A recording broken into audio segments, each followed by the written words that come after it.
Sa kasulatan ay tinanggap natin, tayo magsabi ng amen.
Tuloy po natin ay pagpapasalamat sa Diyos ang mga kabataan po natin.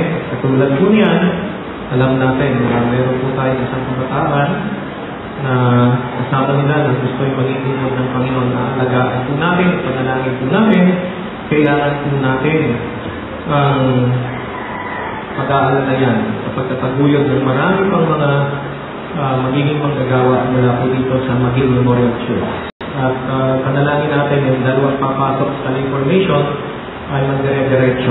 No?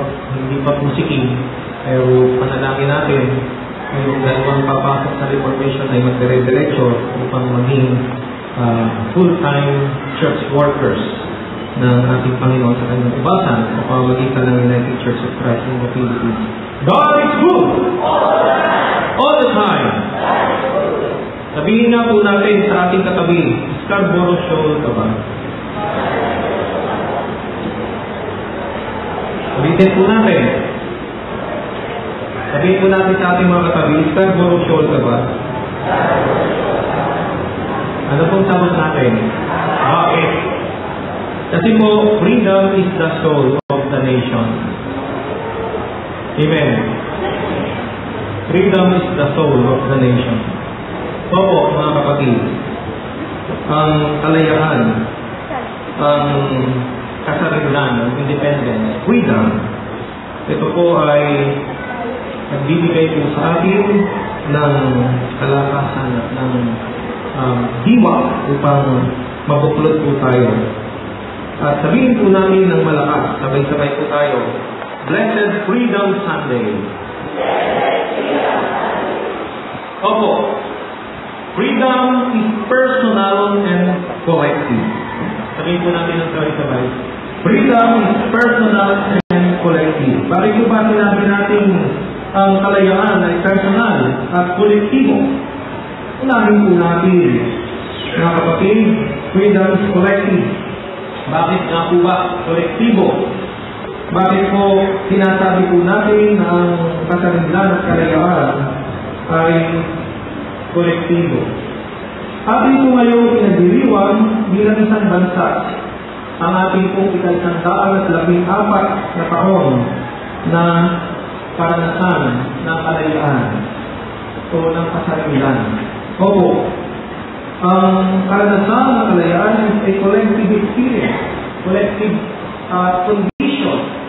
Isang karanasan na kung saan ay ito po ay sama-sama po natin na pinamumuhay o nararanasan. Kung kaya nga po bawat taon ating pong pinagdiriwang ng mayroong paglalatan, mayroong pong pagpapasalamat ang ating pong Independence Day. At katulad ng mga Hebrew people, sila din po ay nagdiriwang ng kanilang araw ng kalayaan. Every year, mayroon po silang celebration ng kanilang akong tinatawag na kalayaan. At ito po ay mula sa kanilang karanasan ng pagkaalipin sa Ehipto, sa pagpapahirap ng paraon at ng mga Ehipsyo. Kung kaya po naman, ito pong araw ng Paskwa, ito po ay kanilang isinecelebrate taon-taon. At sa pagdiriwang ng kanilang Paskwa o kalayaan, ang mga Israelitang sumasamba ay masayang inaawit ang isinasaad sa aklat ng awit 114 hanggang 118. Kung tayo ay magkakaroon ng pagkakataon upang ating pong mabuksan ang chapters ng Psalm 114 to 118, ito po ay ginagamit ng mga Israelita sa kanilang masayang pagsamba bilang pagpapasalamat sa kahalagahan ng kalayaan at kagandahang kaloob ng Diyos sa kanilang buhay bilang chosen people, bilang isang lahi, bilang isang bansa na pinalaya ng Panginoon o ng Yahweh. Hindi nila nakalilimutan ng pagpupuri upang bigyan ng kaluguran ng Diyos. Hindi nila nakalilimutan na magpasalamat, magpuri upang to-glorify God, bigyan ng kaluguran ng Diyos dahil sa biyaya, the blessing of freedom, dahil sa biyaya ng kasarinlan, ng kalayaan. Para sa kanila, ang karanasan ito ay isang madamdaming galak ng kalayaan. Yung kanilang pag-alaala, yung kanilang pag-awit, doon sa itinasaad sa 114 hanggang 118 na kabanata ng aklat ng mga awit. Ito po ay isang madamdaming kagalakan ng kalayaan. Opo. At kahit mismo ang ating Panginoong Jesus, bilang isang Hudyo, bilang isang mamamayan ng Israel, ang ating Panginoong Jesus at ang kanyang mga alagad ay umawit ng himno. Kung ating bubuksan ng Mateo, Kabanata 26, ang talata ay 30, pagkatapos na magdiwang ng Paskwa ang ating Panginoong Jesus, umawit sila ng himno. Ganun po nila inaalaala yung pong kahalagahan, ang kadakilaan ng pagpapalaya ng Diyos sa kanila. At tayo po, as a collective commemoration and celebration of our 114 years of independence or freedom, tayo ay nagpapasalamat. At ang ating pong simbahan ng United Church of Christ in the Philippines ay nakikipagkaisa sa buong sambayan ng Pilipino. Saan man pong dato naroon ng bawat Pilipino, tayo ay nagpapasalamat sa kalayaan sapagkat meron po itong hamon para sa atin. May challenge ang isang buhay na pinalaya ng Diyos. O personal. Freedom is personal. Katulad ng karanasan ni Pablo, ang kalayaan ay personal rin na karanasan.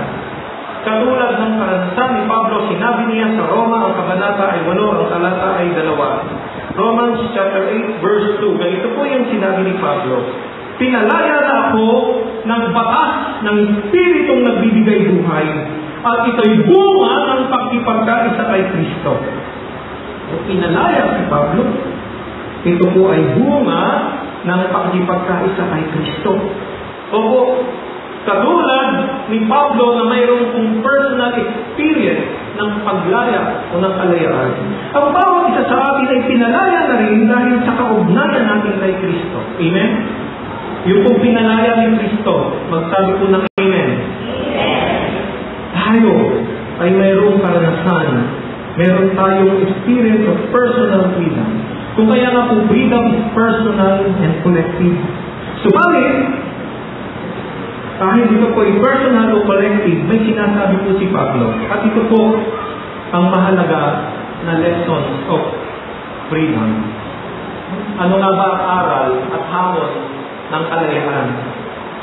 Sabi po ni Pablo sa Galatia, Kabanata 5, ang talata ay 1, pinalaya tayo ni Kristo, magpakatatag na kayo at huwag nang paalitin muli. Sabihin niya po natin, pinalaya tayo ni Kristo. Magpakatatag tayo at huwag nang paalitin muli. Opo, mga kapatid. Ito po ang hamon ni Pablo para sa atin. Stand firm. Do not let yourselves be burdened again by the yoke of slavery. Do not stand firm. Do not let yourselves be burdened again by the yoke of slavery. Huwag na po tayong paalitin muli.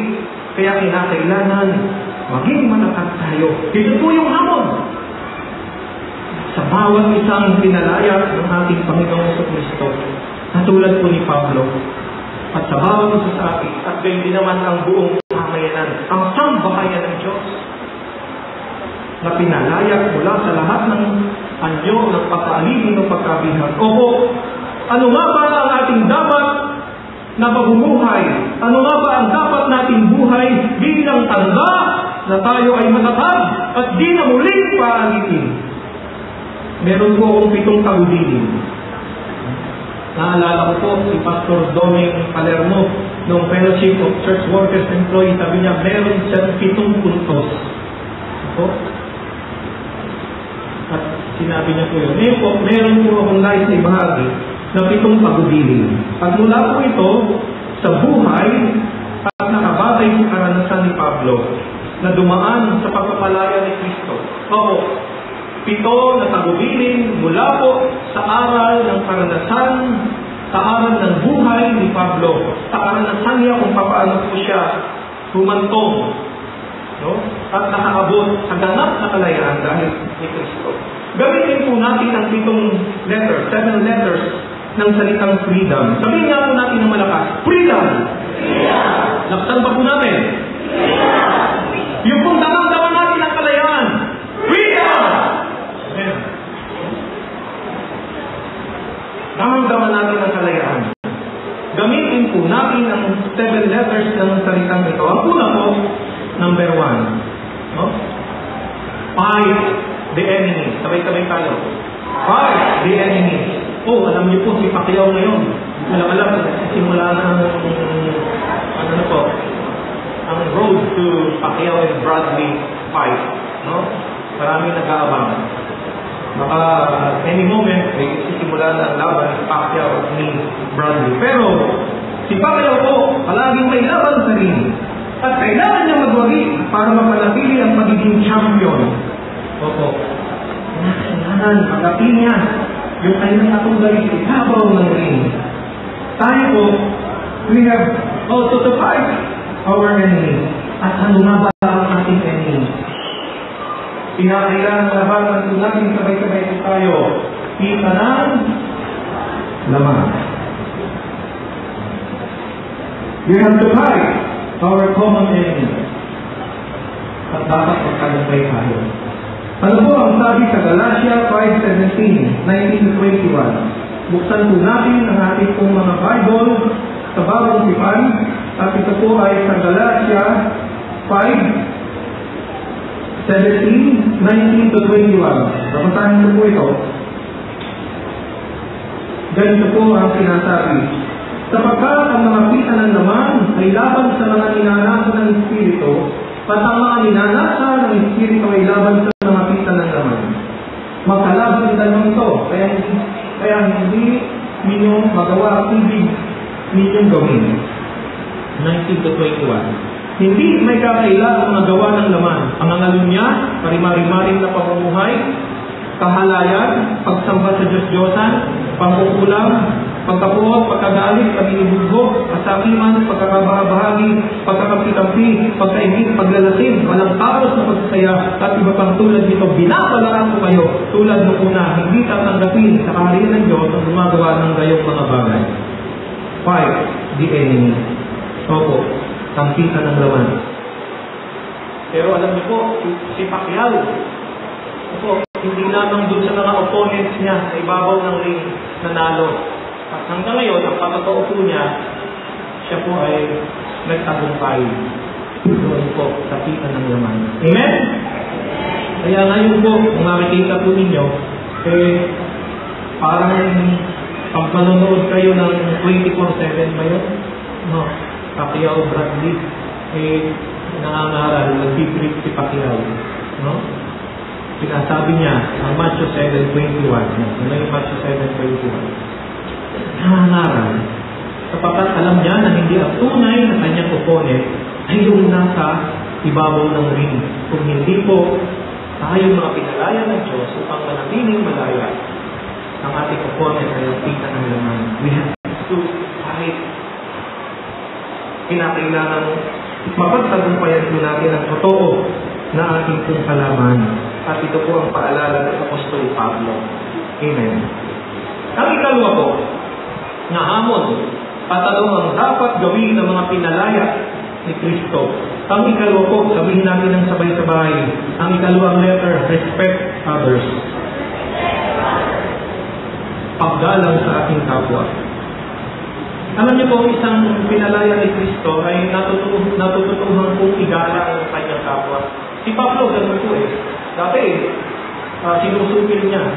Pinipersecute niya yung sino man, hindi niya kasama. Kumuha pa nga siya ng warrant of arrest o yung pong permiso sa salitrin para tugisin niya, mahuli niya yung mga hindi po niya kasama. Subalit, alam po natin na isang pinalaya, mayroon pong paggalang sa iba. May paggalang sa buhay. May paggalang sa kapanalan ng buhay. Kaya po sa Colosas, Kabanata 3 ang talata ay sa pinapaalala po ni Pablo, wala nang pagkakaiba ang Grego at Hudyo, ang tuli at di-tuli, ang alipin at malaya. Kay Kristo, walang pagkakaiba ang lahat. at siya'y sumasa lahat. Respect others. Ito po ang paalala para sa atin sa isang buhay na pinalaya ni Kristo. Ay tatlo po, sabay-sabay po tayo mga kapatid. Encourage others to be thankful all the time. Encourage others to be thankful all the time. Sa gitna ng mga pagsubok, sa gitna ng kahirapan ng ating buhay, tayo po ba ay nagpapasalamat at nasasabi po natin sa ating pong mga kapwa at kapatid, magpasalamat tayo sa Panginoon. Mga kapatid, sabihin po natin sa ating katabi, kapatid, anong iyong pinagdadaanan ngayon? Ano ba ang pinagdadaanan natin sa buhay ngayon? Ang bawat isa po sa atin ay mayroon pong mga pagsubok na din na pinagdadaanan sa buhay. Ang bawat isa po sa atin ay katulad ni Pablo na habang sinusulat niya ang aklat ng Filipos, habang sinusulat niya ang kanyang tagubilin na ito para sa mga mananampalataya sa Filipos, si Pablo ay nasa loob ng bilangguan. Siya'y nakakulong. Napakahirap ng kanyang kalagayan. Subalit ang sabi po niya sa Filipos, Kabanata 4, ang talata ay 6, ano ba ang inyong kalagayan ngayon? Ano ba ang inyong kalagayan ngayon? Filipos 4:6. Ano po ang sabi ni Pablo? Huwag kayong mabalisa tungkol sa anumang bagay. Sa halip panilingin niyo sa Diyos ang lahat ng inyong kailangan sa pamamagitan ng panalangin may pasasalamat. Panalangin may pasasalamat. Kung ano man ang ating kalagayan ngayon, magpasalamat sa Diyos all the time. Sa gitna ng anumang pinagdaraanan, pagsubok at kahirapan sa buhay, panalangin may pasasalamat, i-encourage po natin ang isa't isa. Ito po ang paalala ni Pablo. Kahit ang kanyang buhay ay naroon sa gitna ng bilangguan. Ang ika-4 po, mga kapatid, sabihin nga po natin sa ating katabi, salamat.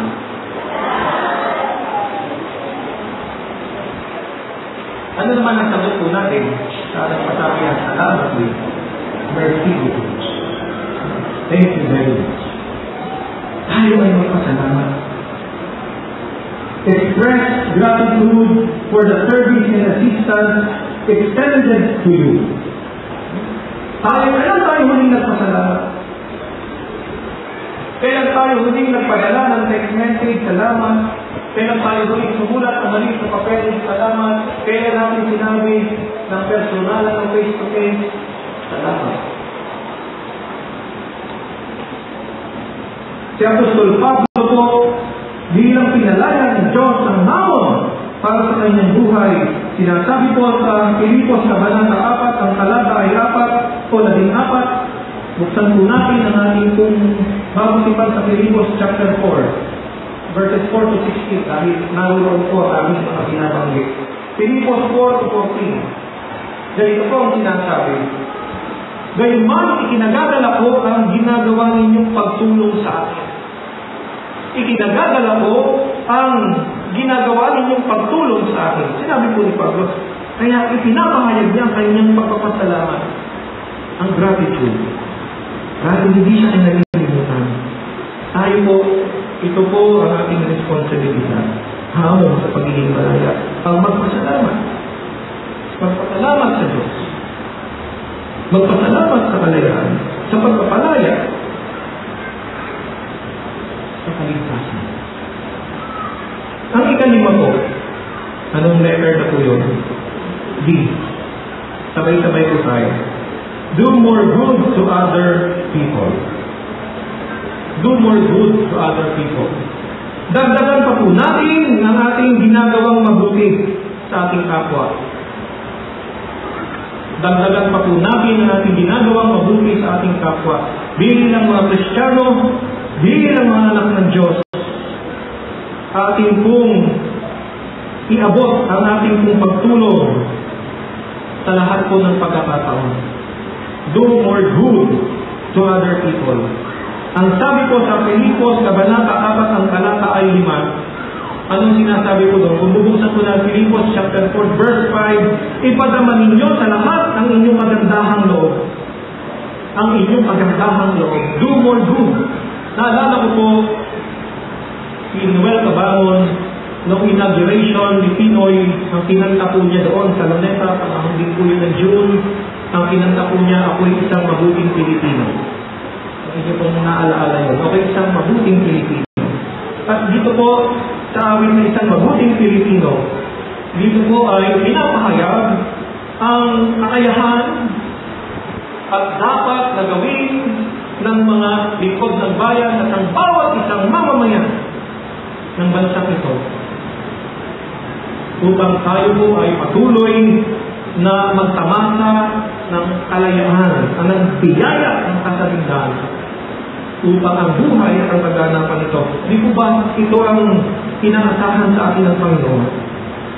Yung kung panawagan ng aming tao isang mabuting Pilipino na ibinigay po, inihandog, Noel Cabangon para sa ating lahat na hindi lamang po masaya sa Pilipinas, hindi lamang is more fun in the Philippines, kung hindi po mas maraming mabubuti sa ating bansa.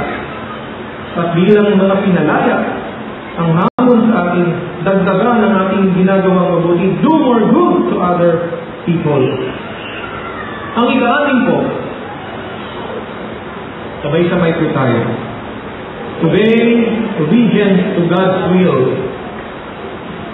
by doing what is right and what is good. Palagi at sa tuwina, tayo ay tumalima, sumunod sa kalooban ng Diyos. Basahin po natin ang Filipos Kabanata 4 ang talata ay 8. Filipos Kabanata 4 ang talata ay 8. Ganito pong sinasabi doon. Sinabi po ito ni Pablo. Sa wakas, mga kapatid, dapat maging laman ang inyong isip ang mga bagay na karapat-dapat at kapuri-puri, mga bagay na totoo, marangal, matuwid, malinis, kaibibilig at kagalang-galang. Isagawa ninyo ang lahat ng inyong natutuhan, tinanggap, narinig at nakita sa aming kumagkagayon sa inyong Diyos na nagbibigay ng kapayapaan. Nabasa ko po hanggang talata siya. Pero doon po, hanggang sa talata 8, dito po, ano ang kinakailangan po natin gawin upang tumalima sa kalooban ng Diyos. Ang maging laman ng ating isip ay ang bagay na karapat-dapat, kapuri-puri, bagay na totoo, marangal, matuwid, malinis, kaibibilig at kagalang-galang. Do what is right and good by obeying God's will. Bilang isang malaya, bilang isang niligtas ng ating Panginoon. Opo. Ang ikapito po at panghuli. Ano po ito? Letter M. Sabay-sabay po tayo. Make a difference in the lives of others. Laksan po natin, sabay-sabay. Make a difference in the lives of others. Mga kapatid, ilan na po ang ating nadala kay Kristo? Ilan na po ang ating nadala kay Kristo? Ilan na po ang ating kaluluwa? Ilan na pong buhay ang ating nadala kay Kristo? Kahit po isang daan pa una. Ilang simbahan ang ating may papatayo? Ilan na po ang nabuksan natin na mga outreaches? Make a difference in the lives of others. Opo. Ito po yung isang hamon. Sa maraming mga hamon, patuloy po tayo na inaasahan upang magbigay ng pagbabago, dalhin ang buhay ng maraming tao. Kaya nga po doon sa FG12, nakalagay po doon, win soul and make disciples by loving God and loving people. Opo. Make a difference in the lives of others. Sinasabi po sa Santiago, yung kung pinagsalig na pananampalataya at paggawa ay buhay na pananampalataya. Mixing faith and work. Pag ating kung pinagsabay, ipinabuhay ang pananampalataya at paggawa, ito yung buhay na pananampalataya. Pero kung tayo ay walang gawa, patay ang pananampalataya. Ibig sabihin, kung ano ang ating trabaho, kung ano ang ating karir, kung ano ang ginagawa natin sa buhay, sa araw-araw, sa pagising hanggang bago tayo ay magpahinga sa gabi. Kung ano po ang pinakatiwala sa atin na tungkulin na hanap buhay sa loob at labas ng tahanan, sa loob ng mga sa workplace o saan man tayo isugo, papaano po natin isinasa buhay, inilingis ang pananampalataya at paggawa. Mayroon po ako naroon sa isang simbahan na pinagbikurang ko, mayroon po daw isang dentista. Pwede member po yung dentist. So, ako po ay nagpapalinis ng ngipin. Yun po. Member po natin yun. Pero may isa siyang anak na dentist din, babae.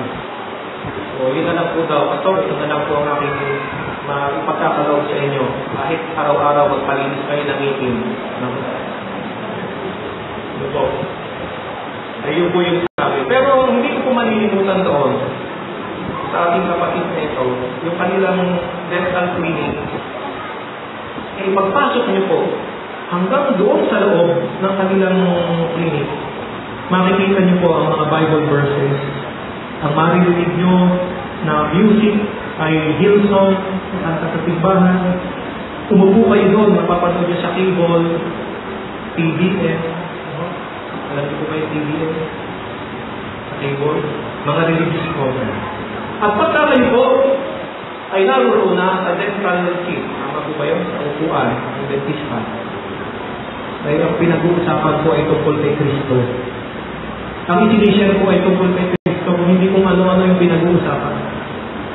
Ang pinag-uusapan ay yung kung kabutihan ni Kristo. Paano tayo minamahal ni Kristo at paano tayo tinatanggap at patatawarin sa ating pong mga kasalanan at kung paano tayo makapaglilingkod at magiging isang halagan ng ating Panginoon. Kaya nga po parang pag ako po ay nagpapalinis ng ngipin o kaya kung check po ako, parang ayaw ko na umalis doon sa loob ng kanilang clinic. Make a difference in other lives. Opo, sa pamamagitan ng pagsasabuhay ng ating pananampalataya at ng ating paggawa, bilang mga iniligtas at pinalaya ng Panginoon, sa pamamagitan po nito, basahin po natin, panghuli na po ito, Galatia 5:13. Ang sinasabi po sa Galatia 5:13, buksan po natin, tinawag kayo upang maging malaya, huwag ninyong gamitin ang inyong kalayaan upang masunod ang pita ng laman. Huwag ninyong gamitin ang inyong kalayaan upang masunod ang pita ng laman, kundi maglingkod kayo sa isa't isa dahil sa pag-ibig. Maglingkod kayo sa isa't isa dahil sa pag-ibig. At ang pinakapangunahing purpose natin sa paglilingkod natin sa isa't isa ay upang atin po na madala ang isa't isa sa ating Panginoon. Sapagkat ang tunay na makapagkakaloob ng kaayusan ng pagbabago ng isang buhay na dapat kasiya-siya sa bawat isa sa atin at sa buong bansa at sa buong pamayanan kaya ating Panginoon sa Kristo. Siya lamang ang makapagbibigay ng ganap na kalayaan at makakapagmadala sa atin kung ano ang buhay na may kaligtasan. Sabay-sabay po tayo magsabi, to God be the glory. Amen.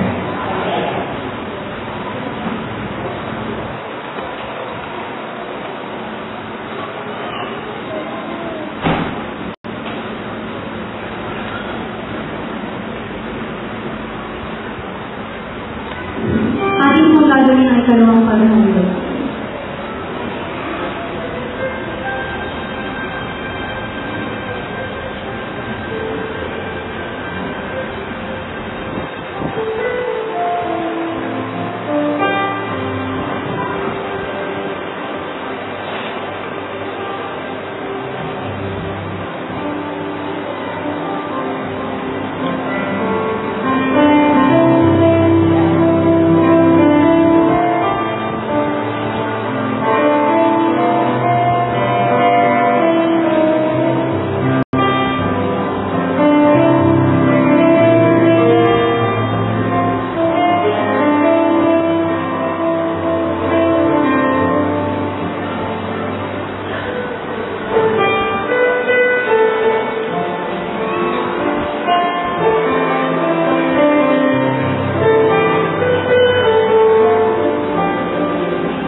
lahat ay kayo at ang mga kapatid na may nagpapasalamat at pagtatalaga sa Panginoon at paghahandog ng buhay na niyahan po natin na tumako po ito sa mga.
Panginoon, patuloy po ang inyong pagpapalaya. Patuloy po ang inyong pagpapatawad at pagliligtas. Hindi po matatapos ang aming pong pagpupuri, ang aming pong mga pag-awit ng pagpapasalamat at pagkilos ng pagdakila sa inyong banal at makapangyarihang pangalan. Sa aming pong buhay at bilang isang iglesia, amin nga pong nais itaas sa inyo ang aming pong pag-aalakan sapagkat tunay na kayo ay Diyos ng buhay, Diyos ng kalayaan. Naririto po kami, biniyayaan niyo po kami ng kalayaan upang mapatag po kayo sa pananambahang ito sa inyong buong kaluwalhatian, sa inyong buong kaninginan, sa buong katamisan ng inyong mga salita mula sa banal na kasulatan. At nakasayangan aming Panginoon na magpuri kami bilang inyong mga anak at mga magkakapatid. Binababa po namin ang aming sarili sa pamamagitan ng pagdulog sa inyo, sa pagyuko ng aming ulo, sa pagtiklog ng tuhod aming Panginoon, ang inyong mga anak at aming mga kapatid na dumako sa unahan. Kami pong lahat, Diyos, huli ay nagpapatibay, nagsusuko ng aming buhay at kinikilala na kayo lamang, aming magulang, aming Ama, aming Panginoon, si Kapatligtas, at kayo, ang siya kong aming kong pag-aalayan ng aming kong buhay na pinuspus ninyo, aming Panginoon, ng kaligtasan at pagpapalaya. Aming kong tinataas sa inyo ngayon ang lahat ng aming mga panalangin. Nababatid namin na wala po kami na maililihim sa inyo, sa aming buhay at sa aming kong mga mahal sa buhay, sa aming mga tahanan. Panginoon, kayo ang magkakaloob po nito at aakinin po namin ang lahat ng inyong mga banal na katugunan para po sa aming mga gawain at mga plano, para po sa mga darating na araw ng buong sanglinggo ito. Kayo ang kasama sa amin, sa aming pong pagbalik sa mga nagbuhay sa trabaho, sa paglalakbay, aming Panginoon, katulad ng aming kapatid na Pichi, na babalik po sa bansang Amerika, aming Panginoon. Kaya naman sa aming mga kapatid na naglalakbay ngayon, pabalik dito sa Pilipinas, katulad ng aming kapatid na Annie at Versailles. At sa mga kapatid na maglalakbay sa araw na ito, aming Panginoon, kayo ang siyang gagabay, mag-iingat at magdiligtas. Panginoon, sa mga itinatalaga po sa inyo ng bawat isa, sa mga kapatid na walang iba pong pag-asa, aming Panginoon, kung hindi ang inilamang himala ng inyong kapangyarihan, sa kanilang buhay at kalagayan at sa mga pinagdaraanan ngayon aming dakilang Diyos. Tinataas po namin sa inyo ang aming mga kapatid, katulad po ang kapatid na Vic Paloma, kapatid na Nena Ebora na nasa ICU, sa iba pang mga kapatid na nasa aming puso at isip sa mga sandaling ito, sa aming mga kapwa. Ang inyong himala, ang inyong pagpapala, tinatalaga po namin sila sa inyo. Panginoon, sa pagtatalaga po ng buhay ng inyong mga anak, sa mga elderly at sa mga miyembro, aming Panginoon, ng kapatiran, namin pong maging Memorial Church na nasa iba't ibang dako at iba't ibang panig ng daigdig. Aming tinataas sa inyong mga sanggol at mga bata. Ang inyong mga anak ng mga kabataan, mga magulang kalalaki at babayan ng inyong buong iglesia, aming Panginoon. Pagpalari po ninyo, bless po ninyo. Patuloy na ingatan po ninyo ng inyong banal na dugo na umiisot ako sa bundok ng pag-iiyak. Panginoon, aming nabong buong pagpapasalamat na aking babaunin ng inyong masagarang pagpapala ng inyong himala. Inyong nabong gamitin ang buhay ng bawat isa, ang buhay ng iglesia nito, upang mahayag ang inyong kaluwalhatian at ang inyong banal na plano at palukala ng dakilang Diyos sa dako nito sa malawak na pamayanan at sa buong sanglibutan.